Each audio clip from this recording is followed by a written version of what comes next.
think about this every year around this time, especially New Year's Eve, when it all happened. It's a night that still haunts me.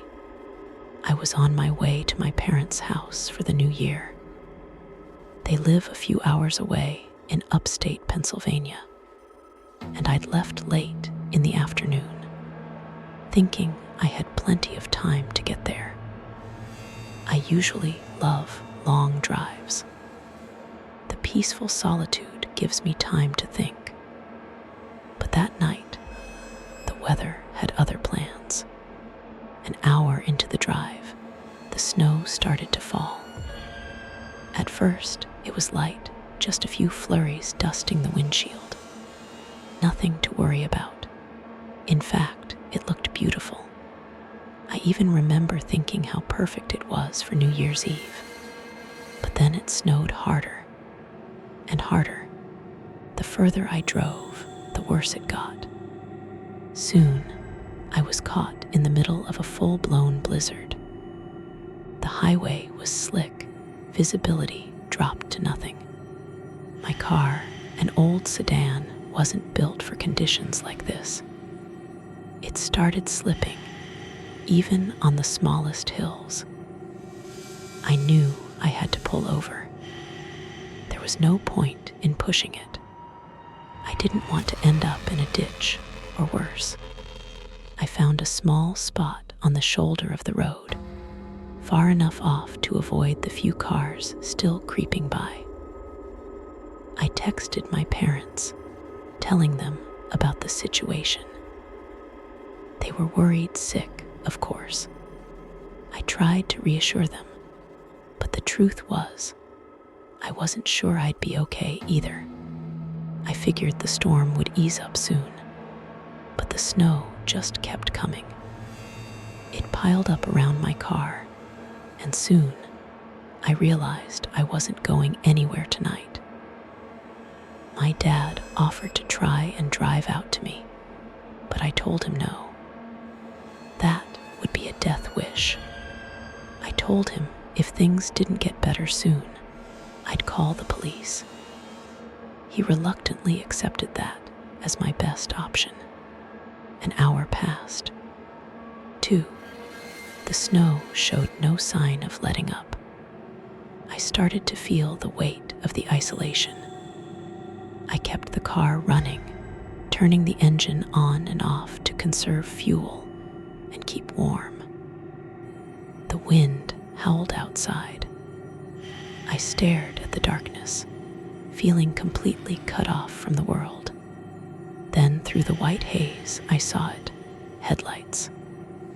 The glow cut through the storm, and for a moment, I thought I was imagining it.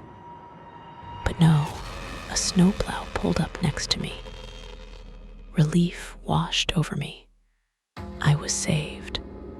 I rolled down my window, and the driver leaned out of his. He was an older guy, probably in his late 50s. He looked worn, his face weathered, like he'd spent decades in harsh conditions. His thick jacket and black knit hat pulled low over his ears made him look like someone who had seen a lot in his time. He didn't speak right away. Instead, he just stared at me. And when he did speak, his voice was rough, a smoker's voice, gruff and low. "Are you okay?" he asked, eyeing me like he was assessing a situation. I told him my car couldn't handle the conditions, that I wasn't sure how long I'd be stuck here. He nodded, but there was something strange in his gaze, something unsettling. "You're not going anywhere in a storm like this," he said, his words dragging out like he wasn't in any rush. Then he offered me a ride. At first, I hesitated. I didn't know this man, and he didn't seem right. But the thought of being stuck here, alone in a blizzard, was worse than accepting a ride from someone I didn't know. I asked him if he could take me to my parents' house, and he said it'd be no problem. I asked about my car, and he just shrugged. Leave it. You're better off. Something about the way he said it didn't sit right. But I grabbed my bag and climbed into the cab of the plow anyway. The warmth hit me like a wave, and for a moment, I felt myself relax. But then, the unease returned. It wasn't long before I realized we weren't headed toward my parents' house. I knew the area, and the GPS told me we were going the opposite direction. My heart started pounding. I tried to keep my voice steady as I asked, "Are we going the right way?" He didn't look at me when he replied, "Taking a short detour. Back roads are better than the highway." I didn't know the area well enough to argue, but something in the pit of my stomach told me that was a lie. A gut feeling something was wrong.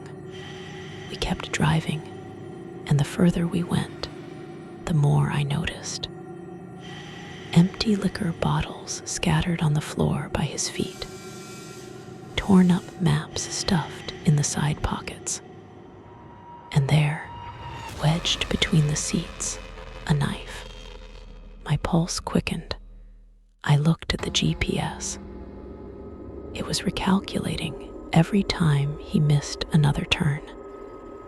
This wasn't a detour. This was something else. I felt a wave of panic surge through me. I couldn't stay here. I couldn't trust him. Then I saw it. A house. The only house I'd seen for miles. It was my chance. I waited until we were close. Then, without warning, I yanked the door handle and kicked it open with all my strength. The cold air slapped me in the face, but I didn't care. I hit the ground hard, pain shooting up my leg. But I forced myself to my feet and started running. Behind me, I heard the snowplow's engine roar. He was shouting something, but I didn't turn around. I couldn't. I ran as fast as I could, the snow biting at my face, slipping and sliding, desperate to reach the house. I pounded on the door, screaming for help. The door flew open, and a man and woman pulled me inside. I collapsed, gasping for air, unable to stop shaking. I told them what happened, and without question, they called the police. The cops arrived, but by then, the snowplow was long gone. They promised to keep an eye out and search the area, but in a storm like that, finding him was next to impossible.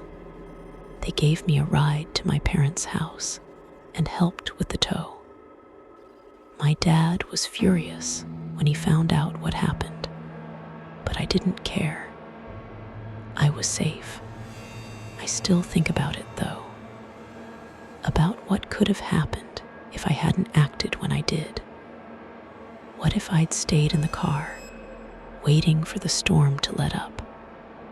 What if I'd trusted him? The thought still sends a chill down my spine.